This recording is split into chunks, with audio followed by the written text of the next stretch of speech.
Visigoth sacked Rome, and the Roman Empire went into collapse, and we had the Dark Age for 400 years in late antiquity. So you can go back every 100 years in the second decade, look at the astrology. The astrology correlates, especially if you look at the broader planetary cycles with the broader planetary cyclic index, and you can see what and when is going to go through some type of major death rebirth process, because that's really where we're in, some type of death rebirth process. So there are numerous ways that disclosure may arrive, and when that trickle begins, which it already has this time last year, then a flood will occur, because that trickle will soon become a river and then a flood.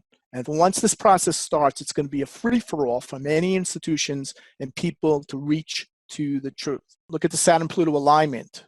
It's back and it's operative. By the way, the Saturn-Pluto alignment becomes fully active in December 18th, right? 2 more days from now, the Saturn-Pluto alignment will come into effect and play itself out at the time that this X event is likely to occur. That correlates with the precipitous downward slide of the global crisis that correlates with the planetary cyclic index. So we're going through a collective transformation, death, rebirth crisis. Death happens before the transformation. So we are here. We are here.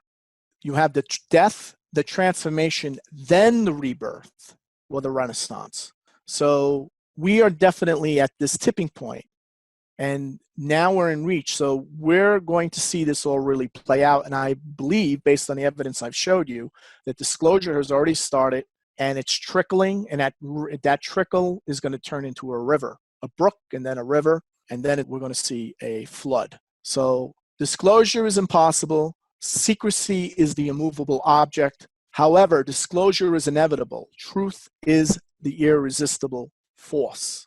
This is Trump witnessing the solar eclipse. This solar eclipse had a major connection. This solar eclipse hit his Mars, hit his ascendant, right? This eclipse basically galvanized this administration and also forced the issue, his collision and fight with the deep state correlated with that. So the factual evidence indicates that government secrecy of UFOs has been held for 7 decades, but that doesn't mean it's going to hold for another 7 decades. Because we all know the past doesn't equal the future, right, as astrologers. That's an assumption, by the way, most people have, right? They live their lives by. The past more or less equals the future. So you can look at this issue and say that the government has continually stopped every attempt at breaking the secrecy, and yes, they have in a kind of way, but in another way, they haven't, because more and more information keeps coming out. And keep in mind that the UFO researchers' viewpoint is like a sporting event. If you keep shooting at the goal, you're going to get a goal at some point. So this is what I see. I see at some point, I firmly believe the secret is going to break. I believe that break is sooner rather than later. I believe that break could happen at the end of this decade, or the ramifications or the flood would occur sometime in the early part of the next decade. You have to remember this. Let me just go back a second. I got to explain this, because a lot of people confuse the event with the historical impact. So if you look here, Martin Luther, on October 31st, 1517, Martin Luther, 95 Theses, German Protestant Reformation. That basically sparks the Reformation of the Holy Catholic Church, which is broken up, the start of the Protestant Reformation throughout Europe. Major event. All right, I think we're all in agreement. That happened on October 31st, 1517. However, it took time from the time he nailed those 95 theses on the cathedral door for all to be seen. It still took a number of years for it to fully play out and manifest.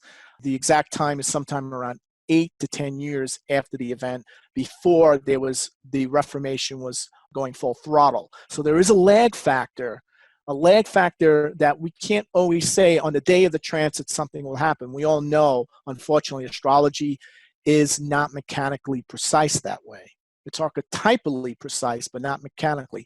So we have to factor in the lag. And I believe that crack has begun with the New York Times article. Now we're going to see it play out even more, because we are moving to a new future in terms of technologies that we've been dealing with. All these technologies are basically forcing the issue. And all of this is happening as we speak. The molecular computing, the learning about the nano robots, 3D printing, scanning of organic 3D printing, DNA matching, gene editing, brain mapping. All of this is happening at an accelerated rate. So that got me to start thinking about how these technologies will work together in one way or another in some sort of symbiotic way that we can say that it is for sure going to massively disrupt the dying old world and massively transform our world to a new one. So we need to keep in mind that these planetary archetypal alignments come down to this one reality, that we are now living in a world that is becoming more unstable, more unpredictable, more dynamic, that is accelerating in change at all levels. And that makes me realize that we are today, in terms of UFO disclosure, over the next several years, in the realm of possibility of seeing something to begin to break. Now, I believe that break has already begun, but I'm talking where the plausible deniability by the mainstream media, by the skeptical, noisy astrologers, all begins to break down. So this is the world of extraterrestrials that we are moving